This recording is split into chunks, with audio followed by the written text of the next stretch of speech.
Welcome back to Dungeon Run. I'm doing a 3-player playthrough. We're playing a knight of the vanguards. We're against Stabin, the goblin, and Vargag, the tundra orc outcast.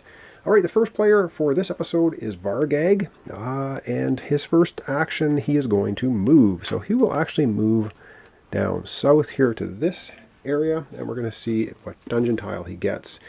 And he gets this one, which he is able to place because there's a wall here. You must place tiles so that all the openings connect somewhere else or are left open for further exploration.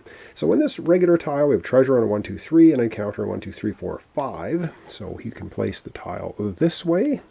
He will move into the room. That's his first action. And he's going to be rolling a die to see, if we can get it in the screen here, what he gets. And he rolls a 5, which I don't think is too fantastic. It gives him just an encounter. And so let's find out what encounter he runs into. He runs into a mysterious crone. Let me get my glasses on so I can see what this says. Interesting. The mysterious crone will help a hero willing to let her feed off their memories.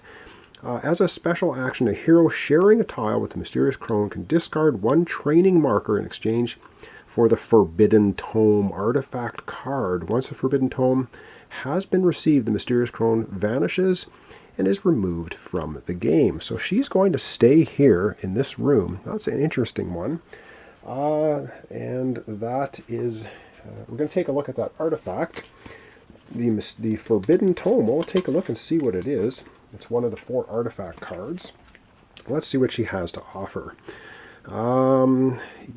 His primary hand, enchanted. You can use it magic, prayer, and talent. So we can use it. Of course, the orc can't use it because he has war. So anyway, your brawn and skill ratings are reduced to 1 while this tome is equipped, and no bonuses can raise them above 1. Your magic rating, including any increases from training markers, is doubled.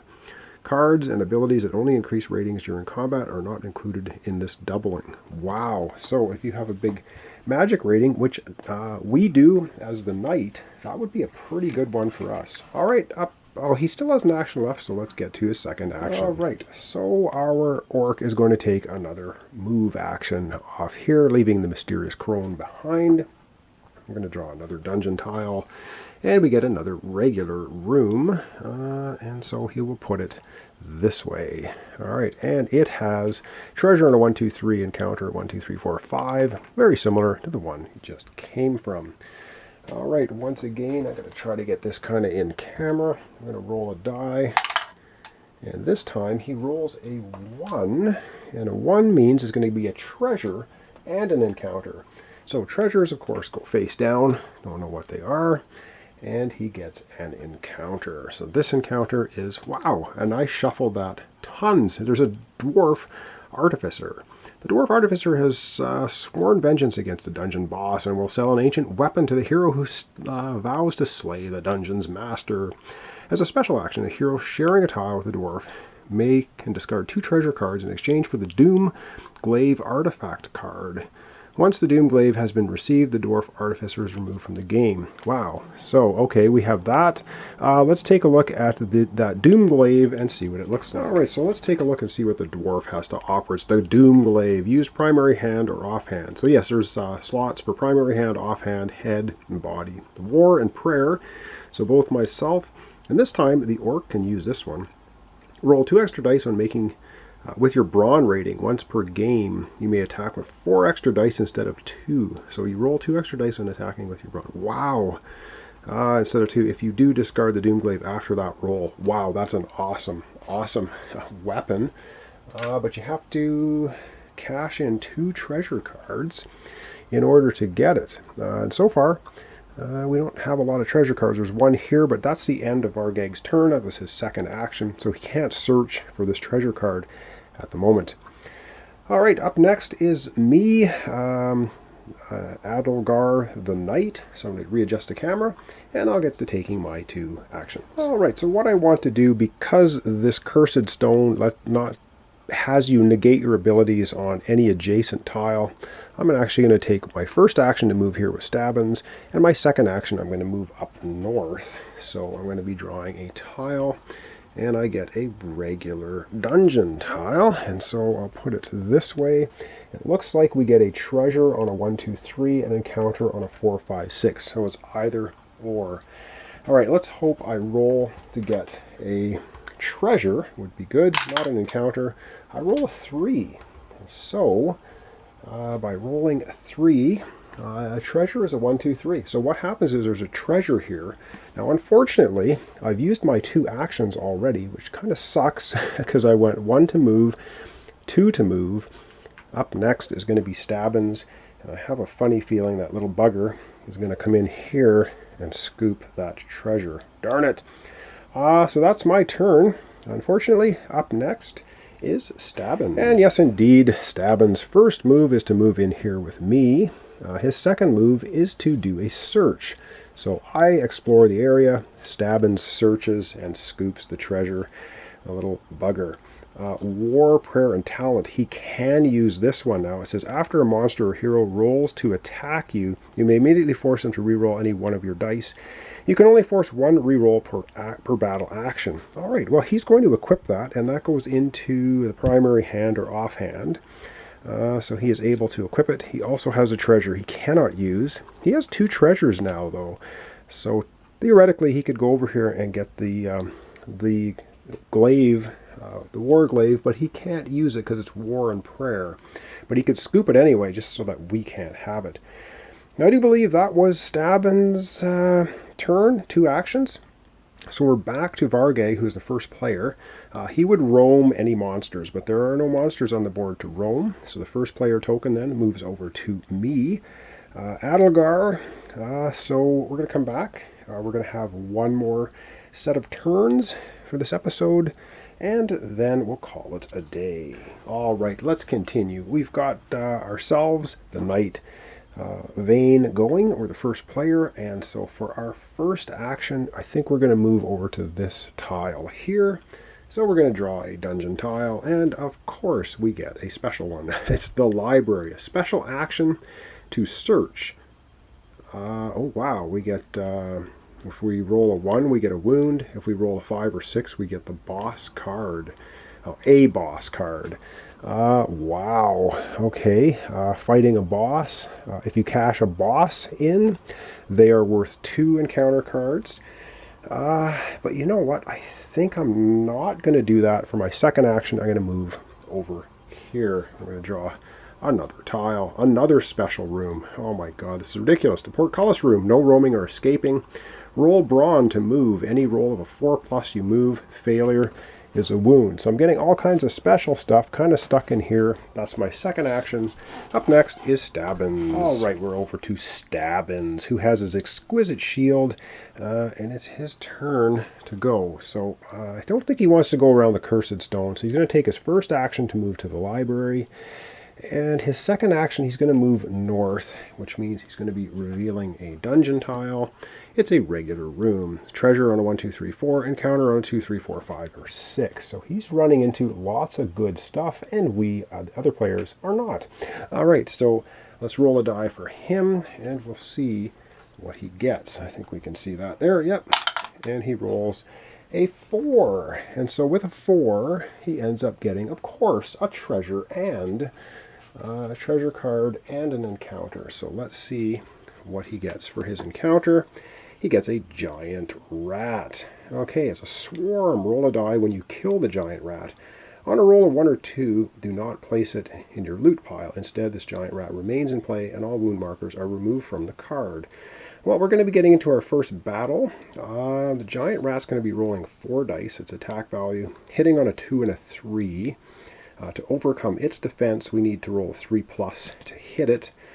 So we're going to get to rolling some dice here and see what we can get. So I will get out the dice tray, and we might as well put the dice tray on here.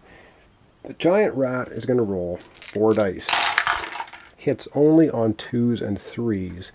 So the giant rat has a hit with a 2 and a 3. The 4 and 1 are of no use. Now, if we look at Stabbins, he has 4 brawn, so he's going to be rolling 4 dice to hit. That's his best attack ability. And Dirty, once per action, you may change any 1 die you rolled in an attack to an automatic number of your choice. So he rolls 2 6s and a 2, so he's going to hit twice, 2. So he's going to take one of these dice and change it to a 3. So he's going to use the 2 and 3 to block both hits from the... actually, he's not. Sorry, he's going to take this and change it to a 6. He can change 1 die because of his Dirty fighting ability. He will take 1 hit from the giant rat. So that's how the battling works. So he's going to take 1 wound. And he also has his exquisite shield. So why don't I get the giant rat to re-roll? We'll get him to re-roll the 3. And the giant rat rolls a 6. So that is a non-hit. So that's the exquisite shield ability. And I'm kind of doing it quickly here. So basically he's going to block with the 2, so the giant rat hits him for nothing. He hits the giant rat for 3 damage, and that is going to destroy the giant rat. So he's going to get this as an encounter card. He has 2 encounter cards now, which means he can use it to level up. Wow. Stabbins doing a good job so far. But that was his second action, or first action, second action moving in here, so he cannot pick up the treasure card, even though it's in this room.